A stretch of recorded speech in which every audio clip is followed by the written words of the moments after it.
আসসালামু আলাইকুম। সবাই কেমন আছেন? আশা করি সবাই ভালো আছেন। আমি মসুরির ডাল আর চাল পানিতে ভিজিয়ে রেখেছি। আজকে বানাবো চাপটি পিঠা। চাপটি পিঠা কম বেশি সবারই কিন্তু খুব ভালো লাগে, আর তা বাসায় খুব সহজে কিভাবে তৈরি করবেন সেটাই আজকে আপনাদের সঙ্গে শেয়ার করব। চলুন ফুল ভিডিওটি দেখে নেওয়া যাক। প্রথমে আমি ব্লেন্ডারের জারে চাল আর ডাল ছেঁকে নিয়েছি। এবার আমি দিয়ে দিলাম কাঁচামরিচ। এবার আমি ডাল আর চাল ভালোভাবে ব্যালেন্স করে নিব। এই তো আমার ব্যালেন্স করে নেওয়া শেষ। দেখতেই পাচ্ছেন ডাল আর চালের মিক্সটি খুবই মিহিম হয়েছে।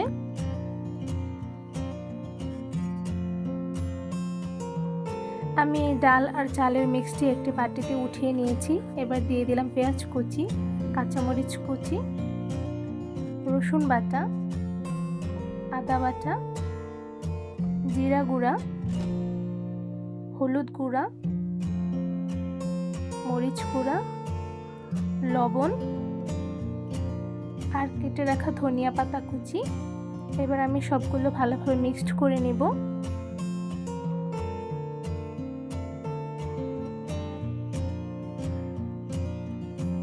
এই তো আমার ভালোভাবে মিক্সড করে নেওয়া শেষ। এবার আমি এই মিক্সটা দিয়ে চাপটি পিঠা বানাবো। একটি প্যান আমি ভালোভাবে গরম করে নিয়েছি। এবার চাপটি পিঠার এই মিক্সটি আমি ভালোভাবে হাতের সাহায্যে গোল গোল করে দিয়ে নিয়েছি। আপনি দেখতেই পাচ্ছেন আমি ঘুরিয়ে ঘুরিয়ে দিয়ে দিয়েছি। এবার আমি ওয়েট করব যতক্ষণ পর্যন্ত চাপটি পিঠাটি না হয়ে যায়।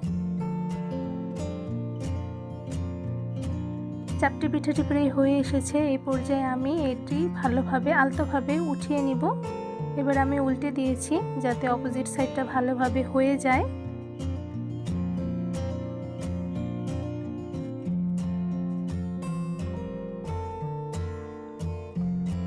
এই তো আমার চাপটি পিঠা হয়ে এসেছে।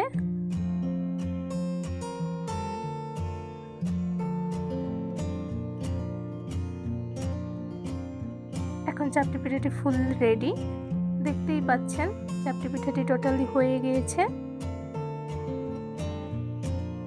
চাপটি পিঠা বানানো কিন্তু খুবই সহজ, আর বাসায় বসে অল্প উপকরণ দিয়ে কিভাবে বানানো যায় তা আমার ফুল ভিডিও দেখলে আপনারা বুঝতে পারবেন। চাপটি পিঠাটি কিন্তু খেতে খুবই টেস্ট হয়েছে। দেখতেই পাচ্ছেন খুবই ইয়ামি। আমার এই চাপটি পিঠার রেসিপিটি যদি ভালো লেগে থাকে তাহলে অবশ্যই আমার চ্যানেলটি সাবস্ক্রাইব করে দেবেন। লাইক কমেন্ট শেয়ার করতে কিন্তু একদমই ভুলবেন না। আর এতক্ষণ ফুল ভিডিও দেখার জন্য আপনাদের সবাইকে অসংখ্য ধন্যবাদ। সবাই ভালো থাকবেন। আল্লাহ হাফেজ।